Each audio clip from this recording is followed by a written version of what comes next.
Lumberjacks is sponsored by Echo, only professional grade with 5-year warranty. Crown, protect, maintain, save. Dickies, quality workwear since 1922. Yamaha, rev your heart.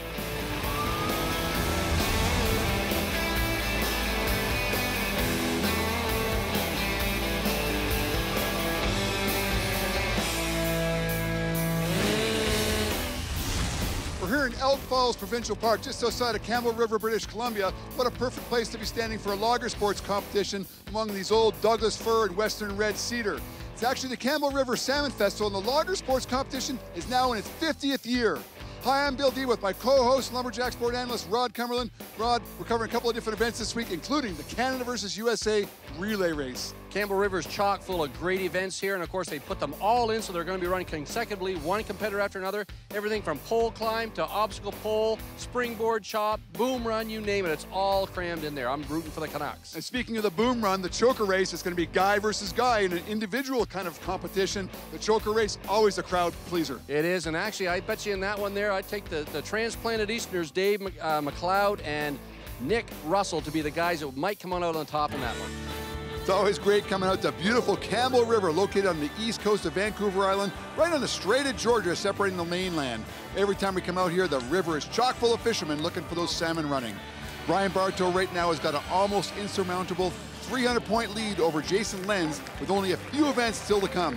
Right now we're going to be covering the choker race, the top 2 heats. This first heat featuring Brian Bartow, taking on relative newcomer to the sport, Alan Knapp from Powell River, British Columbia. 285-point lead for this guy right here, and I predict he's going to extend that lead, but so many variables in this event here. This is an 80-pound choker, and what's so difficult is not what's in their hands, it's that trailing tail of steel behind them. You never know what's going to happen. Boy, both of them just hurdling that log. And the big difference here between the women choker race and the men choker race, once they set the bell hook here and go around the standing block pole, they head back over the bunk log and pick up these big, heavy boom chains to go back across the boom logs. Looks like Brian Bartow is going to wrap this up with his log rolling skills, but here comes Alan Knapp with a don't give up attitude. Did that just happen to come from behind? And he doesn't even believe it. What a spectacular performance by Alan Knapp, taking the first heat with a 27.8 over Brian. Alan, you had your hands full taking on Brian Bartow there. I mean, he's good. Just tell me about what was going through your mind at the beginning of the race. At the beginning, I was just trying to visualize getting across that log, jumping over that dummy, making sure I don't get caught up by the standing chop hole, and getting back to that boom chain, because that boom chain is very hard to get into that hole, and I managed to get it, so. Well, great job there by Alan Knapp taking out Brian Bartow, but as a result, Brian Bartow got a DQ.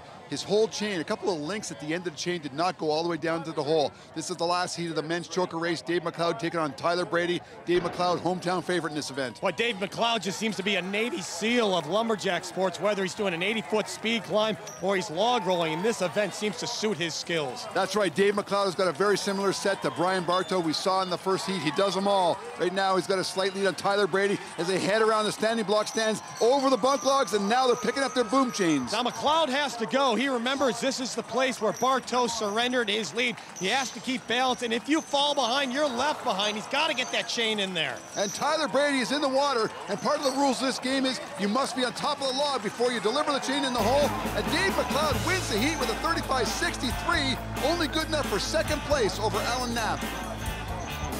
Now look how anxious Dave McLeod is. He's not even looking down at the log. He's looking at the far side of the log when he takes off. 8 easy, quick steps for Dave McLeod to get across that pond. The most difficult part of this race is actually the end, where he's got to balance that log with the holes going straight up and the heavy boom chain to drop straight in. But look at the surprise victor in this one. 27.86 seconds. Alan Knapp from Powell River, British Columbia, taking out Dave and Trevor. Well, Bill, our roots are really in the forest industry. We were begun nearly 40 years ago by a truck logger in Bella Coola, Darrell Smith. And here we are today, nearly 40 years later. We're now the 6th largest airline operating out of YVR and the 3rd largest airline in takeoffs and landings.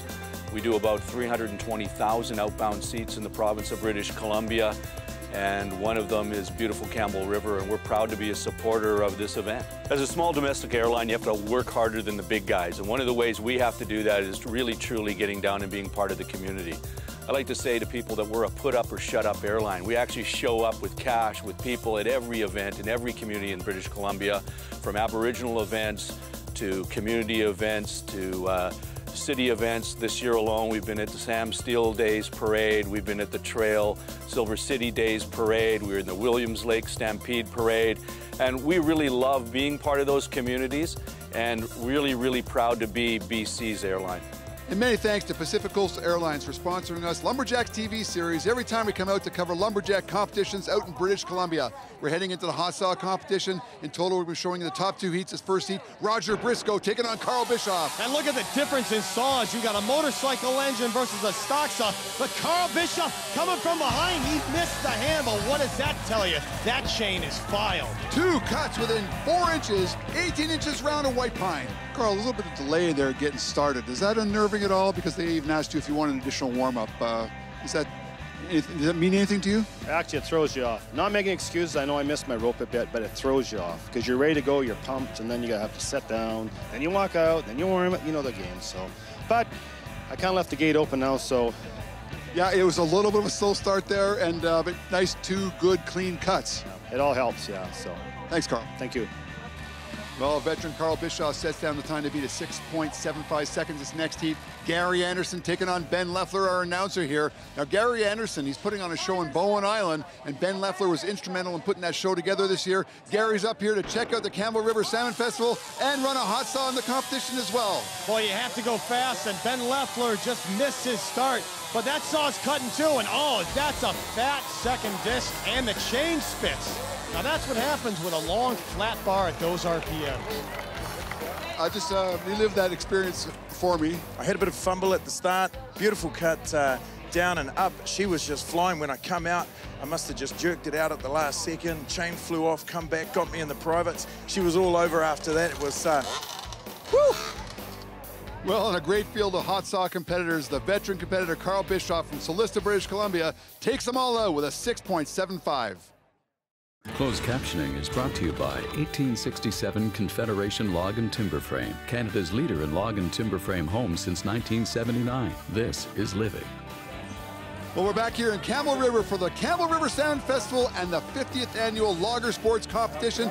We are down to the last few events, among them the Springboard Chop, among the crowd favorites. This first heat, Jason Lenz from West Virginia, taking on one of the world's best springboard choppers, Mitch Hewitt. Oh, this event has a lot of names around the world. It's called the Tree, it's called the Jigger, it's called the Boards. Today we are calling it the Springboard, and the best in the world is right there, Mitchell Hewitt. Look at that, a 4-hit first notch. He's up on his first board. Jason Lenz trying to keep pace with him right now. Mitch Hewitt working on his second notch. Well, Mitch Hewitt wants to get up there, get a big hole in the front of that log. He's got 260 pounds of I need overall points. It's Jason Lenz right there, right behind him. But oh, Jason hitting a knot, that's putting him behind. Mitch Hewitt is gone and away to the races. Anyone learning how to springboard chop, watch that man. Watch the effortless motion there by Mitch Hewitt as he hits his lines, he hits his marks, he knocks away another hanging chip there. But look at the lines, smooth and fluid, just keeps on going. Yeah, he is one constant motion, and there's never any stoppage in this springboard chop. And Jason Lenz struggling, just getting the big wood out of that log. Look at the big strapping arms there on Jason Lenz on the top board, but it's not about hitting hard, it's about hitting accurate, it's about being fluid with keeping the motion going. Mitch Hewitt is on his backside. And Mitch Hewitt swings just as strong on his backside as he does on the front. Total off-handed power right there. And he's just gonna want to reach that far wood. He's got about one more hit, there it goes. And one heat is in the books, 107.91, the time to beat set by Mitch Hewitt. Were you happy with the second board there? It looked like it was a bit of a decline on, you couldn't quite get the angle. I was happy with the board, but the soft pine, it sort of just squishes down a bit, but it was strong, but it just on a difficult angle, but it was all right. About 3/4 of the way through on the front side, you had a bit of a wood piece hanging there. Just tell me the importance of clearing that out of the way before you take your next swing. Yeah, I knew if I tried to hit it with that chip there, it'd make the axe scallop. I'd miss it, and it can become dangerous, so it's good just to clear it, have a clean shot at it. Well, we're now heading into the final heat of the Springboard Chop here in Campbell River at the Salmon Festival. This next heat, Nick Russell taking on Brian Bartow as they climb the pole 2 boards up high, 9 feet in the air, chopping through 12 inches round a Western White Pine. Well, this event is so important to Brian Bartow right now, and the reason I say that is he disqualified in the choker setting race, and it's not about the disqualification, it's how you follow the disqualification, and hopefully with success, and here's his opportunity. And he's jamming that board in there. There's still a little bit of a wall of wood there as Nick Russell's still working on his first pocket. Yeah, you saw what I did, Bill, that small wall of wood in the back of the pocket, and the way these clips are made, that clip has to be all the way to the back because there's so many pounds of pressure, and you can see Mitch Hewitt put a perfect pocket in, and even that sagged on him. Well, we called it. Brian Bartow actually took his board out, cleaned out that wall of wood. Now they're both working on their second notches. This is Nick Russell trying to reset his board right there. That looks pretty good to me. Nick Russell is a big boy. He's going to want to get that in there. And looks like Brian Bartow, I didn't think that pocket would hold, but it is barely holding. This is tough white pine. They're going to be up there for a while, so you're better off putting a few extra hits in that top pocket. Looked like Nick Russell looked down at his board, and now he's encroaching a little bit closer to the pole, which is not what you want to do. You want to be able to stand out in the back of your board, you can maximize the amount of strength into those swings. Now Nick Russell's going back to the drawing board on his second board. Yeah, unfortunately, that's the right move. I've been there where you just have to suck it up, and you got to come down, swallow your pride, fix that pocket, get up, and get ready to fight for another day. Brian Bartow knew he V'd out right there. That axe is not going to penetrate into pinched wood, we'll call it. You might as well go to the backside. He's got a strong backhand. It's good practice. He's got a long way to go on the backside. Ideally, you want to go, what, 90% of the way. It looks like he only went about 75 or 85% of the way, and he's got a lot of far wood to reach as well. Yeah, it looks like he's going to get it off. He's going to want to pick up that stair step. You can see it closest up. That down hit, he's going to want to pick up that wood, maintain as much of a 45% slope as you can. And Nick Russell's now up in his second board. Now he's coming back down up in his second board. Gonna work at that notch again. And Brian Bartow comes off in a time of 144.4, and he looks like he's just about exhausted. So when you go in a ladder heat, you can see the poles. Everybody's having a hard time with your second pole. Are you reading those poles any different, or you just do your thing? I'm pretty much just doing my thing, but yeah, the little firm poles, it's hard to get in there where it's gonna hold you. But a little rough on the way up, but see if it hangs in there to place. Well, when you invite the world's best springboard chopper to your party, you can only battle it out for second, third, fourth, and fifth. Mitch Hewitt wins with 107. Power on and on. Echo. Today we're going to talk about the key points of sharpening a chainsaw chain. Maintaining proper sharpness on your chain will help improve performance and especially improve safety. The first thing you're going to want to do is you're going to want to make sure you have on a pair of gloves. Even a very dull chain is extremely sharp. A lot of people won't file using a file guide, but for today's purposes, we're going to use an Echo file guide to help us out. The Echo file guide has markings on it that will indicate your top plate filing angle, 25 degrees or 30 degrees, what have you. What you're going to want to do is you're going to want to run through the chain, and you want to inspect for the most damaged cutter. Once you've found it, it's a good idea to mark that cutter. Also, on a lot of chains, you'll see a mark on it. It's called a witness mark. Those witness marks will actually indicate the top plate filing angle as well. They also indicate the cutting or the filing life of the chain. Take your file on the proper file angle, marked on your file itself. With easy, smooth passes, file forward only until the chain itself or the cutter itself is smooth and sharp. That may have taken 3, 4, 5 or more passes in order to get that cutter sharp. What you're going to want to do is you're going to want to make sure you do the same amount of passes on every single tooth across the entire chain. Once you've done that, you're going to flip the chainsaw over. You're going to do the other side as well.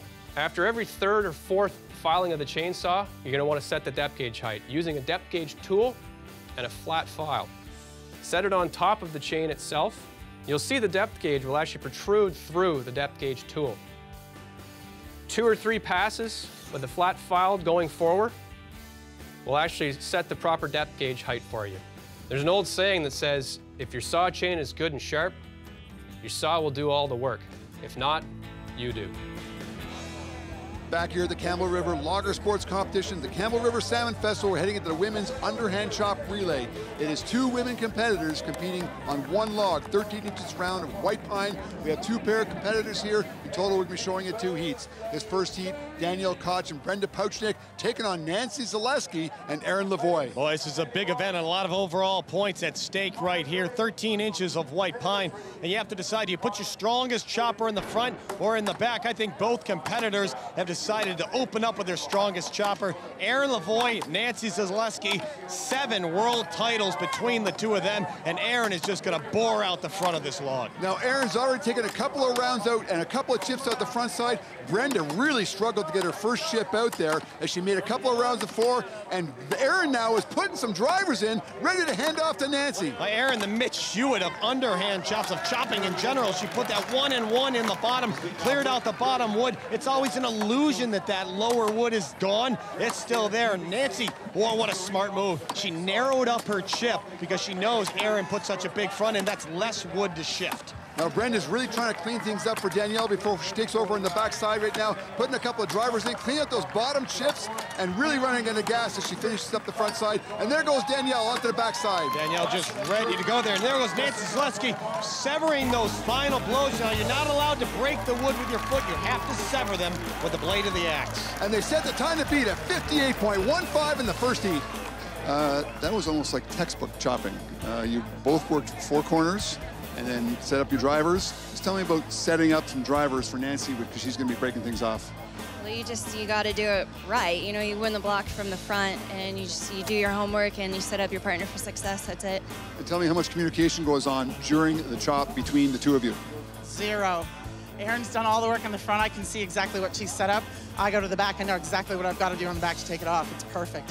Well, how do you win the team butcher block, power, accuracy, top gear, and 7 world titles by over 25 seconds? Well, it's been a fantastic competition here at the 50th annual Loggersports competition, part of the Campbell River Salmon Festival, and we are going to end things off with an international relay, Canada versus United States. In total, we're going to see 7 athletes from each country participating in 7 different events, including the pole climb, underhand chop, stock saw, springboard chop, axe throw, choker race, and the OP, and it's going to be a great battle between a lot of friends. This isn't fair at all. Look, the Canadians are smiling already because Mitch Hewitt is going against Jason Lentz again in the springboard, but a redemptive situation in my mind for Jason Lentz. Well, you're throwing in the towel, Dave. No, you being an American, me being a Canadian, we know who our loyalties are going to be with on this particular relay here.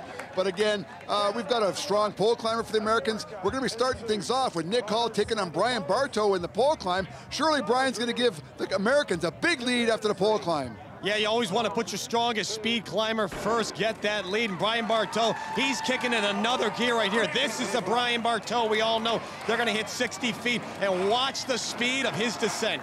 And just as I predicted, Brian Bartow is going to give the Americans a lead after the pole climb. As we head into the underhand chop, it looks like the Americans are going to have a slight lead, about 3 or 4 seconds. Now, the man in the background, Derek, chopping for the U.S., it looks like his axe is shifting better. It's not sticking at all, and it's penetrating that wood. It looks like he's going to turn. Well, there they are.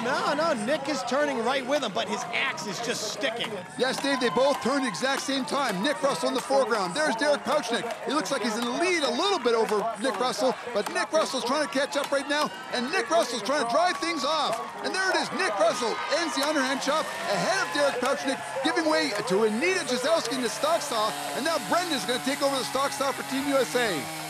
Anita Gisowski just taking that disc off, and Brenda's going to have to be patient, let the RPMs do the work, and away goes Mitchell, the missile Hewitt. He knows he had a couple bad pockets in the open event. He'll rectify that right now, and we're about to see, that's the angle I'm talking about, a perfect camera angle for the springboarders at home. Watch the clip go all the way to the back. He's away to the races. That clip fit exactly into that notch that he made, and this is the opportunity for Canada to make some hay and get a little bit of a lead with Jason Lentz and the springboard chop taking on Mitch Hewitt. Jason Lentz just splashing some hits in there, doing kind of best Julia Child of that pocket. But Mitch Hewitt looking right in there, and he is just laying into that. He knows his father-in-law is going to be coming up at the end with the axe throw. Mitch Hewitt giving it everything he has. Jason Lentz events is going to have to use 255 pounds of ketchup to get the team back in there. I don't know if they're going to be able to get the team back in it. Dave McLeod is not on the obstacle pole. Mitch Hewitt has given the Canadians an insurmountable lead. Jason Lentz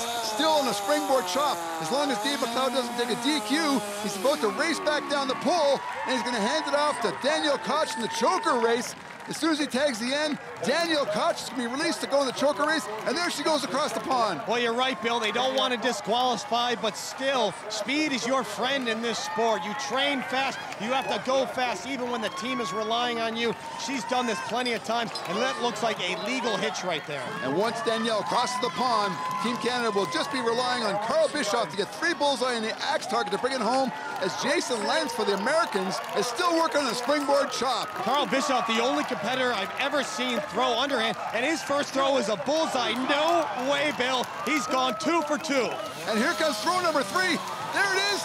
He's got himself another bullseye. 3 straight bullseyes for Carl Bischoff as Team Canada takes down Team USA in the international relay. Unbelievable. Well, the relay started with Nick Hall falling a few seconds behind Brian Bartow in the pole climb and giving the Americans an early lead, but then it was Derek Pouchnick taking on Nick Russell, with Nick Russell catching up to Derek and taking off the underhand chop in advance of Nita Jazowski taking on Brenda Pouchnick in the stock saw. Well, a successful relay team is when everyone competes within their ability and doesn't try to go past it. Mitch Hewitt doing what he does best, cutting a perfect springboard. That gives him the lead. The United States could not catch up, and Daniel Koch running a flawless choker race. And ending things off, the axe throwers were required to get 3 bullseye.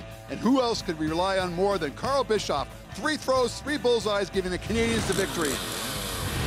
And the crown pivotal point goes to Mitchell Hewitt in the open tournament. He cut his springboard, came off shaking his head. We call him the missile, and Mitchell, the missile, was launched in the relay.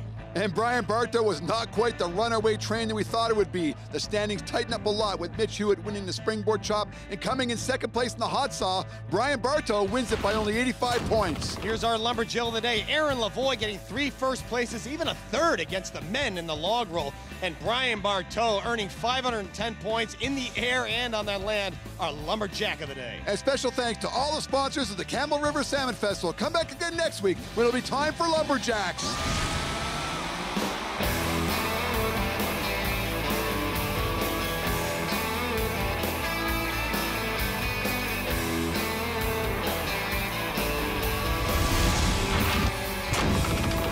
Lumberjacks is sponsored by Echo, only professional grade with 5-year warranty. Crown, protect, maintain, save. Dickies, quality workwear since 1922. Yamaha, rev your heart.